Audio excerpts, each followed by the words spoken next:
పనికి రాని నన్ను నీవు పైకి లేపితివి, క్రీస్తనే బండపైన నన్ను నిలిపితివి.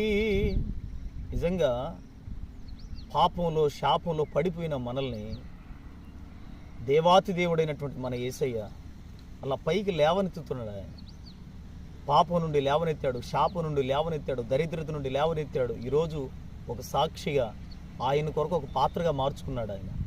ఈ విషయాలు గుర్తించాలి మనం. ఈ విషయాలు గుర్తించి కృపగలిగినటువంటి దేవునికి సాక్షిగా బ్రతుకుతుండాలి. ప్రతిరోజు ఆయనకు కృతజ్ఞత చూపించే విధంగా, కృతజ్ఞతలు చెల్లించే విధంగా మన జీవితాలే మారాలి. అలాగున మన జీవితాలు మారునుగాక. ఆమేన్.